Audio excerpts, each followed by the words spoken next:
करने के लिए जुड़ गए हैं पाइपर सरिता के फाउंडर और फंड मैनेजर अभय अग्रवाल। अभय सर, बहुत शुक्रिया आपका समय देने के लिए। स्वागत है आपका 18 हाउस स्वदेश पर। सर, एक फ्रंट पर कई सारे चैलेंजेस हैं।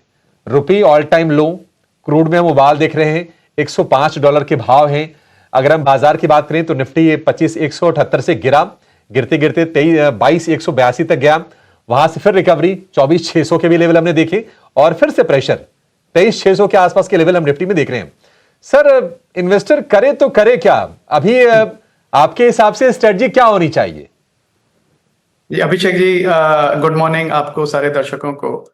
देखिए, ये मार्केट इस समय दो भागों में बटा हुआ है। एक भाग जो है जो टेक्निकल फैक्टर्स को फॉलो कर रहा है कि न्यूज बेस्ड रिएक्शंस, जिसको हम कह रहे हैं कि जैसे जैसे वॉर की सिचुएशन इवॉल्व हो रही है और अभी भी कोई ऐसा संकेत नहीं है कि एक कंक्लूसिव एंड होगा वॉर का, तो ऐसे सिनेरियो में ऑब्वियसली जो प्रेशर है ऑयल इंपोर्टर्स पे इंडिया जैसे, और उसका असर फिर दिख रहा है हमारे मैक्रो सिचुएशन पे, और उसका फिर असर दिख रहा है हमारे रुपए पे। तो ये जो है ये एक थोड़ा डर क्रिएट कर रहा है इन्वेस्टर्स और ट्रेडर्स के माइंड में। दूसरा जो भाग है वो है फंडामेंटल ड्रिवन। तो अभिषेक, जो मैंने रिजल्ट्स देखे हैं, एनालाइज किया है, वो क्लियरली एक डायरेक्शन है कि जो लार्ज कैप्स है हमारे, उन्होंने डिसअपॉइंट किया है। आप large banks, large IT services में देख लें लार्जली, तो ऑटोज में भी मैं कहूंगा एक ओवरऑल डिसअपॉइंटमेंट है। Infrastructure, power, large power sector companies. But जो मिड कैप स्मॉल कैप्स हैं उनके नतीजे उम्मीद से बेहतर हैं। तो मुझे लगता है कि ये जो मार्केट टेक्निकल फैक्टर्स हैं कहीं ना कहीं जाके रिवर्स होंगे, कहीं ना कहीं जाके ये जो वॉर की सिचुएशन खत्म होगी तो ये मार्केट बहुत जोर से रिवर्स करेगा, क्योंकि जो फंडामेंटल फैक्टर्स हैं हमारे देश के अर्निंग्स के, कॉर्पोरेट अर्निंग्स के, स्पेशली मिड और स्मॉल कैप के, अभिषेक, मुझे लगता है वो बहुत स्ट्रांग है। तो मेरी सलाह यही होगी इन्वेस्टर्स को कि technical factors, news based correction को देख के घबराएं नहीं। मैं ये भी नहीं कहूंगा कि आप बड़े बहादुरी के साथ एकदम सब कुछ जो भी है सब इन्वेस्ट कर दे, पर जो वीकनेस है मार्केट में उसका फायदा उठाएं एलोकेट करने का, बट घबरा के बेचे नहीं। ये मेरी सलाह रहेगी इन्वेस्टर्स को। मार्केट टेस्ट करते हैं लॉन्ग टर्म इन्वेस्टर्स को भी पीरियोडिकली, तो यही वो एक टेस्टिंग फेज है, पर अपॉर्चुनिटी भी यही है अभिषेक। हाँ, नहीं, टेस्टिंग फेज में थोड़ा सा लंबा खींच रहा है सर, में और रह के ऐसा लग रहा है कि अच्छा चीजें अब खत्म हो गई हैं, अब बेहतर दिन आएंगे। लेकिन ढाक के तीन पात ट्रंप कुछ बोलते हैं और फिर बाजार फिर से कॉर्नर हो जाते हैं। अब है सर, मैं ये मिड कैप स्मॉल कैप के बारे में आपसे पूछने वाला था। बड़ा इंटरेस्टिंग सिनेरियो है, क्योंकि जब भी हम देखते हैं कि बाजार में थोड़ी अनिश्चितता की स्थिति होती है, थोड़ा फियर होता है, तो लोग सेफ्टी की तरफ जाते हैं, ब्लू चिप्स, लार्ज कैप्स की तरफ जाते हैं। लेकिन इधर mid cap index all time high बना रहा है। तो आपकी राय क्या होगी? क्या लार्ज कैप्स में वैल्यूएशन को हम चेज करें या फिर मिड कैप में, स्मॉल कैप में एलोकेशन को थोड़ा बढ़ा दें, क्योंकि वहां पर अर्निंग विजिबिलिटी ज्यादा बेहतर नजर आ रही है? जी अभिषेक, देखिए, मैं 32 साल से मार्केट में इन्वेस्ट कर रहा हूं और मेरा निष्कर्ष इतने सालों में इन्वेस्ट करके एक ही है कि मार्केट अल्टीमेटली रिवॉर्ड करते हैं उन कंपनीज को जो एक 4-5 साल के ग्रोथ ट्रैक पे है। तो इन्वेस्टर्स को रिवॉर्ड मिलता है ग्रोथ को बैक करके, वैल्यू को बैक करके, कि आप लो ग्रोथ स्टॉक है उसको आप सस्ते में ले लें, उसमें कोई रिटर्न बनेगी नहीं, डिसअपॉइंटमेंट ज्यादा होगी, मार्केट में पूरी रिकवरी आ जाए पर फिर भी आपका रिटर्न नहीं बनेगा। और ये देख चुके हैं हम, मतलब जो बड़े लार्ज बैंक स्टॉक्स हैं, मार्केट के डार्लिंग्स थे, आईटी सर्विसेज हैं, और एक बार ग्रोथ चला जाता है तो मल्टीपल्स अपने आप नीचे आने लगते हैं।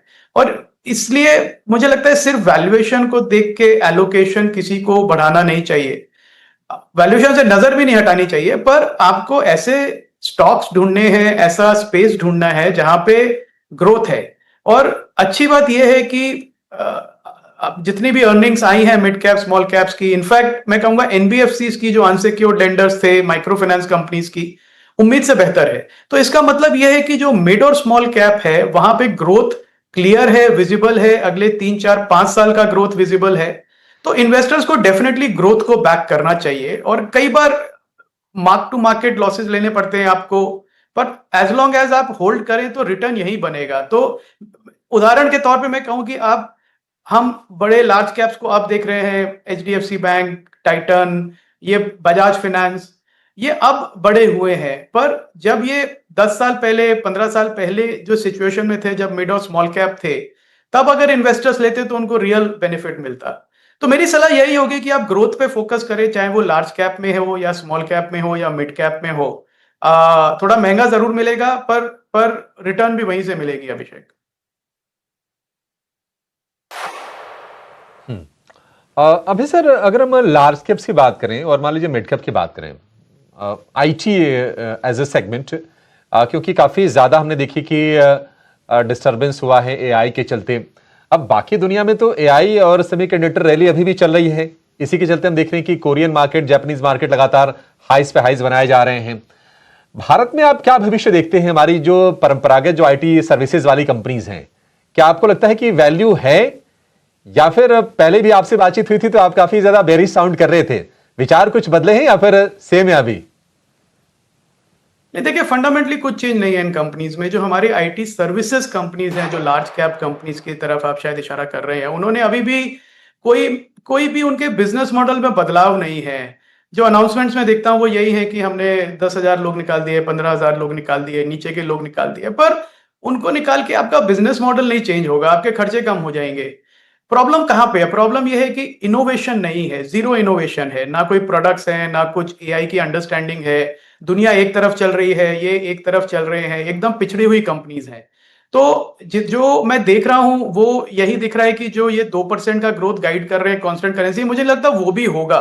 और ये प्रॉब्लम सिर्फ इंडियन आईटी सर्विसेज की नहीं है, अभिषेक। ये प्रॉब्लम है ग्लोबल आईटी सर्विसेज कंपनीज की, जो सेम मॉडल को प्ले कर रहे हैं। आप एक्सेंचर देख लीजिए, कॉग्निजेंट देख लीजिए, आईबीएम, कैप जेमिनाई, सब इसी प्रॉब्लम से जूझ रहे हैं। बिकॉज क्या हो रहा है कि जो एआई कंपनीज हैं, जिस तरह के उन्होंने एआई टूल्स बनाए हैं, ये इनके जो लार्ज एंटरप्राइज कस्टमर्स हैं, banking, financial services, pharma, retail, वो खुद वो टूल यूज करके अपने एप्लीकेशंस बना रहे हैं।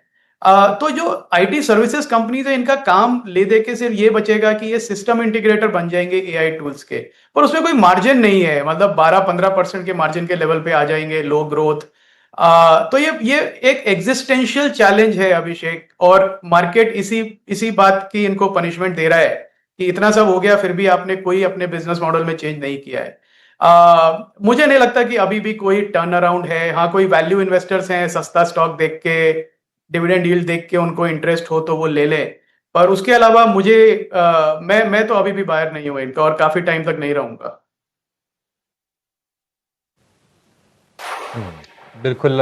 आज की गिरावट के पीछे की वजह यह है कि जो चैट जीपीटी वाली कंपनी है, ओपन एआई डिप्लॉयमेंट कंपनी एक ये शुरू कर रही है, अलग डिवीजन होगा जो कि तमाम ऑर्गेनाइजेशंस को डे टू डे वर्क में एआई को डिप्लॉय करके अपनी कामकाज को थोड़ा इजी करने पर फोकस होगा। और उसके चलते हम देख रहे हैं कि आज फिर से नए लेग ऑफ एक कह सकते हैं कि सेल ऑफ हमें आईटी स्टॉक्स में देखने को मिल रहा है। अब है सर, रुपए की वीकनेस को आप किस तरह से देख रहे हैं? पीएम मोदी ने इसको एड्रेस करने के लिए कुछ कुछ अपील की है देशवासियों से। आज फिर से हमने देखा कि रिकॉर्ड निचले स्तर पर रुपया चला गया। कहां पर इसका हिट आएगा? और क्या आपको लगता है कि आरबीआई दखल देगा या फिर रुपए में हम और वीकनेस देखेंगे यहां से? जी, देखिए, आरबीआई दखल नहीं देगा, क्योंकि जो रुपए का लेवल है वो एक मैथमेटिकली डिराइव्ड फॉर्मूला की तरह है ऑलमोस्ट। और वो डिपेंड करता है कि हमारा करंट अकाउंट डेफिसिट हम कितना रन कर रहे हैं। और जो मोदी जी ने बहुत एक संतुलित मैसेज दिया पब्लिक को कि देखिए, आप ऐसा कोशिश करिए कि जो हमारी फॉरेन एक्सचेंज है उसको हमको ज्यादा यूज ना करना पड़े, जो आरबीआई के पास रिजर्व्स हैं। क्योंकि अगर हम फॉरेन एक्सचेंज, यूएस डॉलर या जो भी करेंसी ज्यादा कंज्यूम कर रहे हैं और रुपए की अर्निंग उतनी है नहीं, तो उसका नतीजा यही निकलेगा कि रुपी 95, 96, 99 इसी लेवल पे गिरता ही रहेगा, और आरबीआई उसमें इंटरवीन नहीं करेगा, क्योंकि उसका इंटरवेंशन का कोई फायदा नहीं है। तो जो अपील की है मोदी जी ने, वो बहुत एक सेंसिबल अपील है। लोगों को समझना चाहिए कि अगर आप गोल्ड में इन्वेस्ट कर रहे हैं, वो एक डेड एसेट है, उसका कोई प्रोडक्टिव यूज नहीं है। As a growing economy, vibrant economy, हमें चाहिए कि हमारा पैसा जाए कैपेक्स में, प्रोडक्टिव एसेट्स क्रिएट करने में, ना कि दुनिया भर से गोल्ड लेके यहाँ भर लेने में। तो पर लोगों की आदतें भी चेंज इतनी जल्दी होती नहीं है। पर मैसेज बड़ा क्लियर है कि देखिए, अगर रुपए को प्रोटेक्ट करना है तो हमें यूएस डॉलर की कंजम्पशन कम करनी पड़ेगी।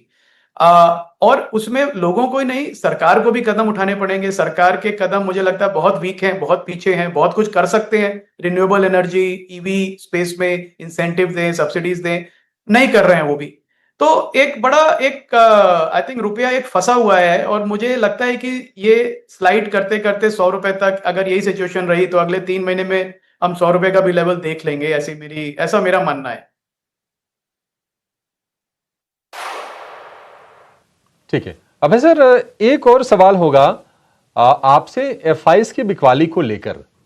अब देखा जाए तो हमारे वैल्यूएशंस थोड़े अट्रैक्टिव तो हो गए हैं, लेकिन जो सिरदर्द है वो जस का तस है कि बाकी बाजारों में कोरिया हो गया, जापान हो गया, हांगकांग हो गया, वहां पर बेहतर रिटर्न मिल रहे हैं और यहां पर भी वैल्यूएशन देके कोई ल्योर नहीं हो रहे हैं एफआईज। अब क्या रहा है, ये सिचुएशन कब तक चलेगी? क्या एफआईज वापस आएंगे या फिर ये सेल ऑफ हम ऐसे ही देखेंगे? देखिए, एफपीआई की जो सेलिंग है वो ओवरसोल्ड लेवल पे है। पर इसको रिवर्स होने के लिए कोई ट्रिगर चाहिए अभिषेक, और वो ट्रिगर अभी है नहीं। या तो वॉर की सिचुएशन कम हो, या फिर हम एक इनोवेशन ड्रिवन इकोनॉमी बन जाए कंजम्पशन ड्रिवन इकोनॉमी से। तो अगर कोई भी एफपीआई इंडिया आता है तो वो ये देखता है कि मैं on a dollar basis net of my cost मैं कितना रिटर्न बनाऊंगा। और मुझे लगता है कि डिस्पाइट वैल्यूएशन करेक्शन अभी भी इंडिया एक उनको अट्रैक्टिव मार्केट नहीं दिख रहा है, और सबसे बड़ा कारण उसका ये है जो रुपए का कांस्टेंट प्रेशर। बिकॉज अगर एफपीआई डॉलर में इन्वेस्ट कर रहे हैं, वो 95 पे डॉलर रुपी खरीद रहे हैं, और गिरते गिरते वो 100 हो गया, तो उनका 5-6% तो लॉस उसी डेप्रिसिएशन में हो जाएगा। तो आई थिंक ये थोड़े डर है कि मैक्रो सिचुएशन इंडिया की क्या कितनी वीक होगी। ऑयल पे जो डिपेंडेंस है बहुत ज्यादा है, पूरी दुनिया एआई यूज कर रही है, हम अभी भी पिछड़े हुए हैं उसमें।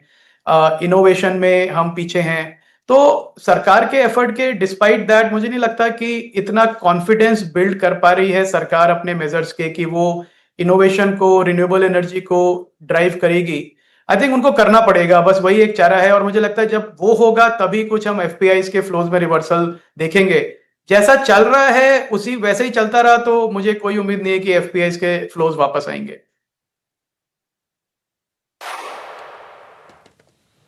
ठीक है, बहुत शुक्रिया अभय सर आज हमारे साथ जुड़ने के लिए और बाजार पर विस्तार से हमसे चर्चा करने के लिए। चलिए इस शो में इतना ही, लेकिन